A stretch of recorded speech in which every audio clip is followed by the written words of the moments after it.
Hello, my sewing friends. This is Friday Sews.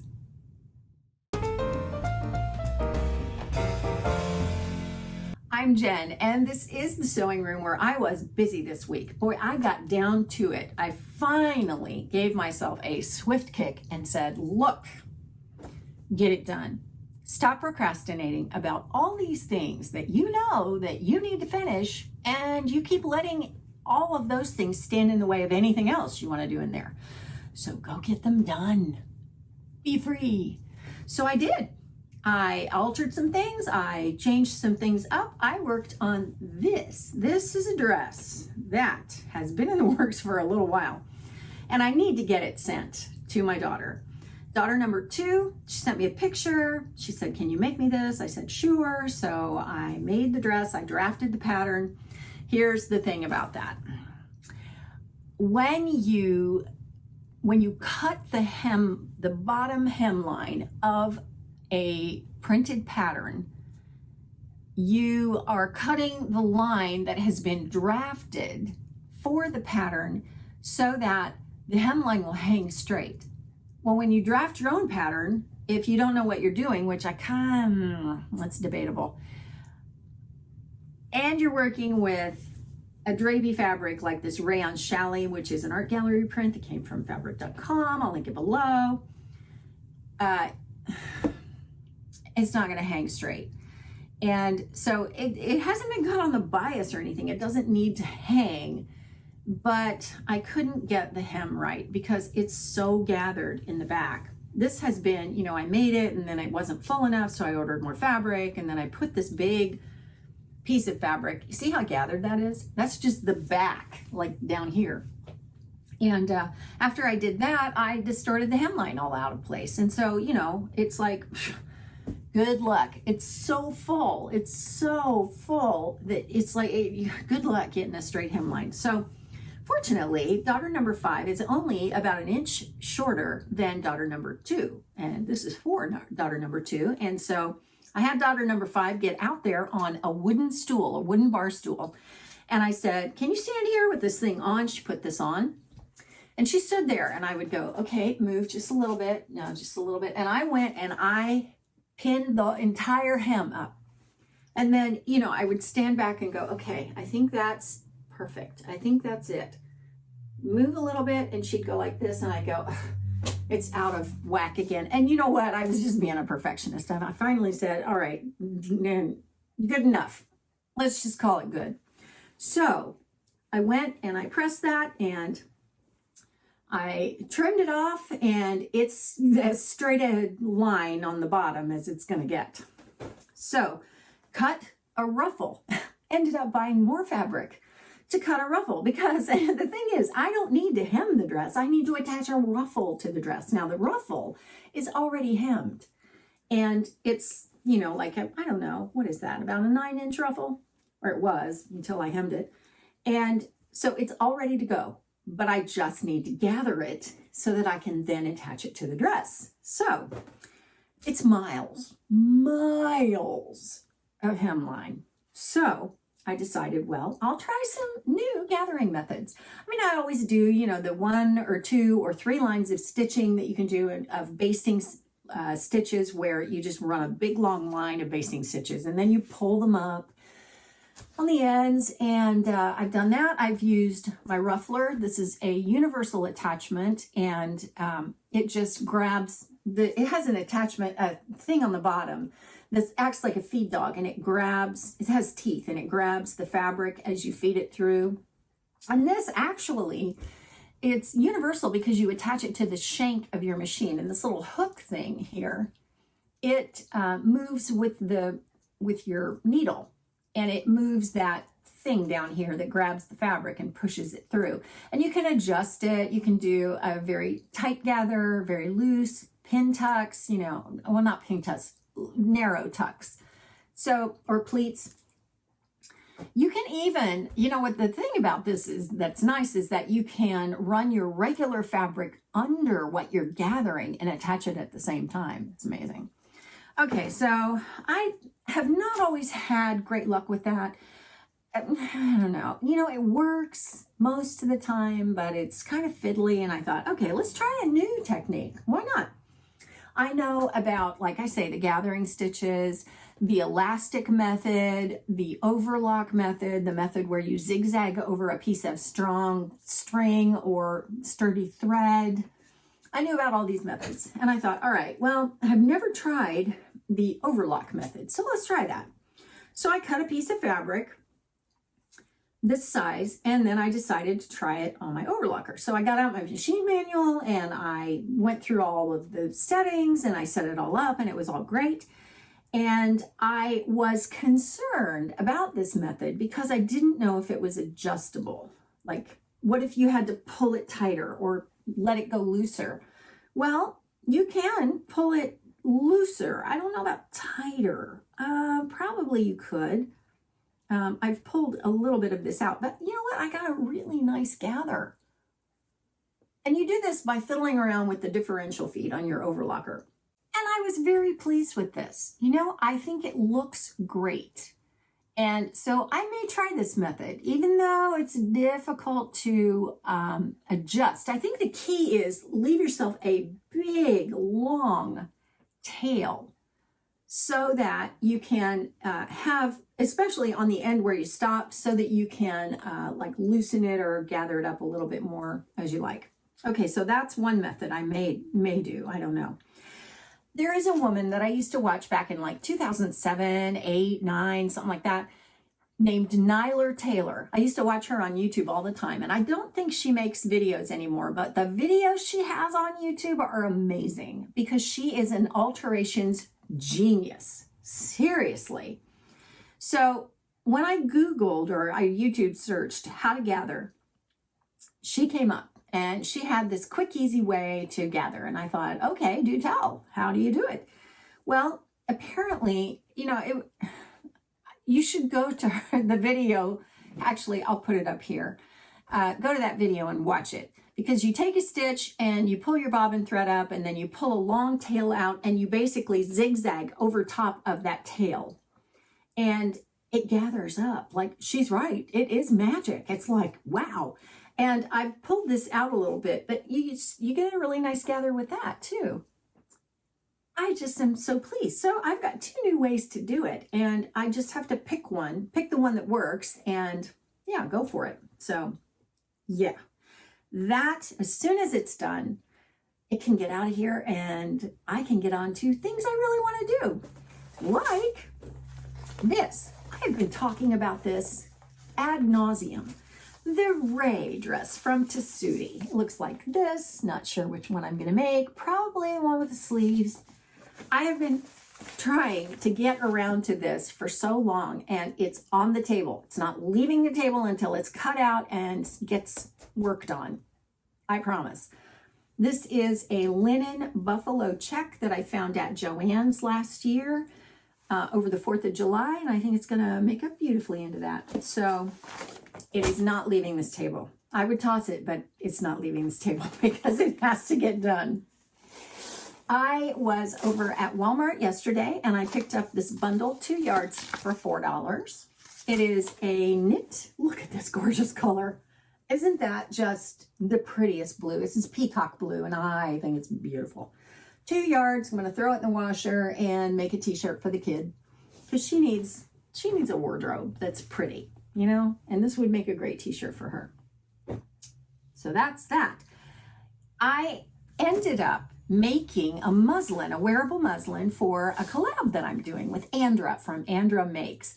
I love Andra because she is not just my sewing sister. She is also my sister in Christ, which adds a completely new dimension to that relationship. And I appreciate that so much about her.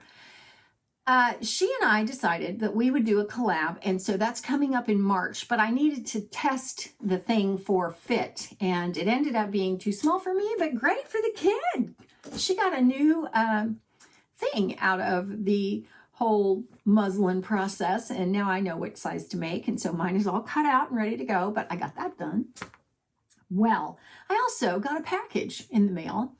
My husband brought it in and said, here you go, and I said, I didn't think I ordered anything on Amazon, although, you know, that's always up for debate. Like, did I? And I just can't remember.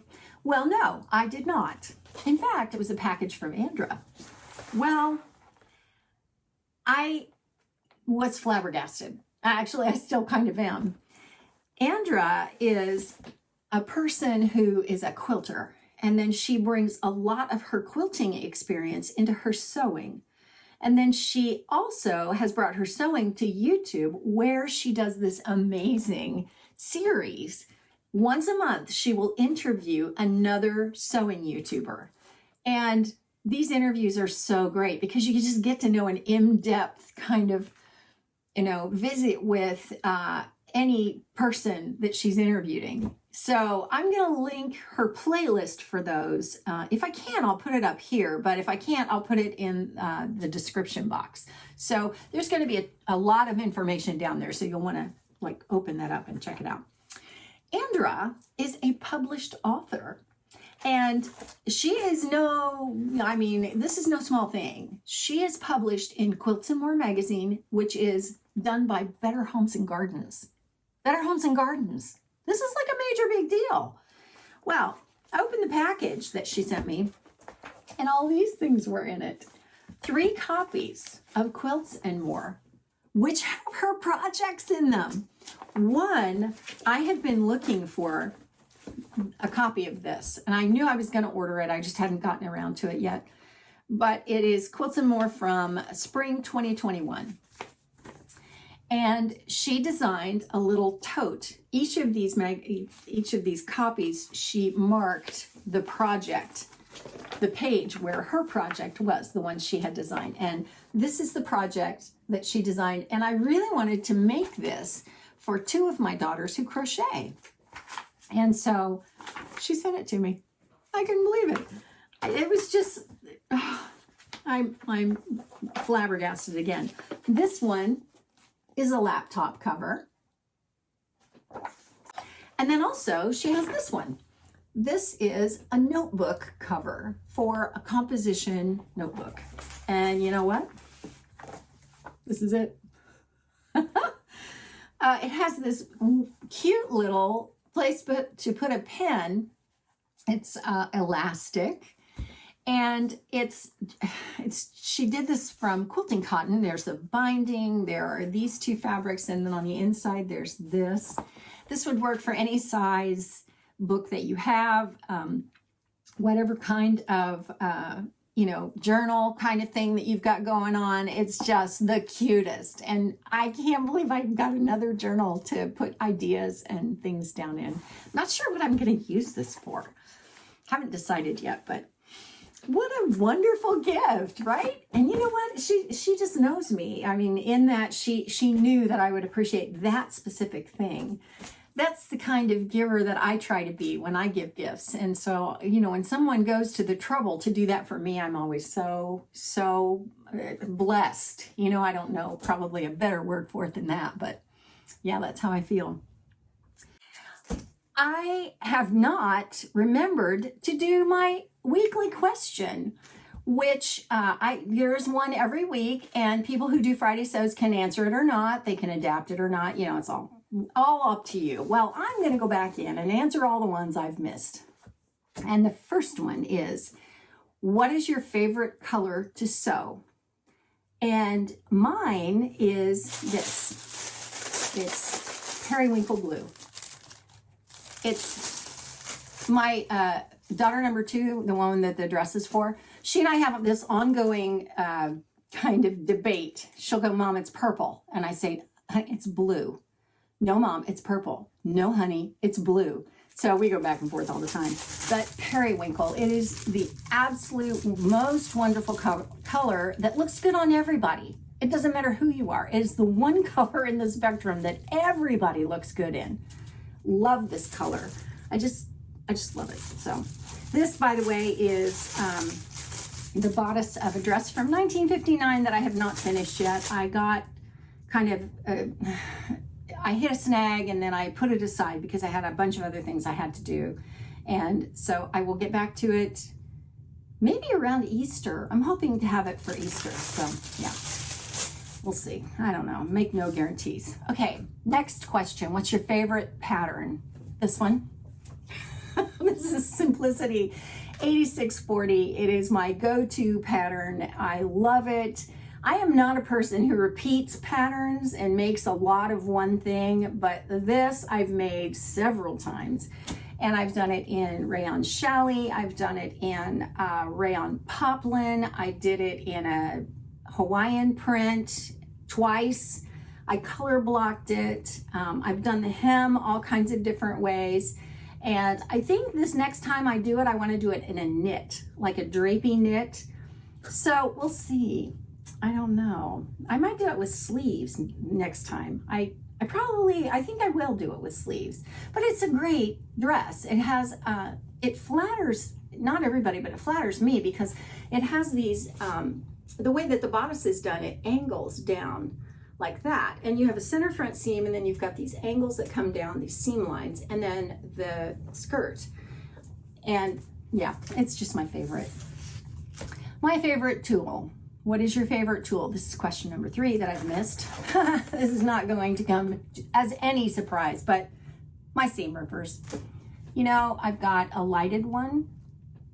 You know what? That's not lighting up. Oh, it's probably, well, no, I guess it is kind of lighting up. Maybe not. I may have run the battery out. Just forgotten and left it on. And yeah, doubtless that is what I've done. But these two are really sharp. This is the Fons and Porter one, and this one, I don't know, it's just lighted. I think it's Dritz, but this one is the one I use the most. And I have 2 more of these at various places around here.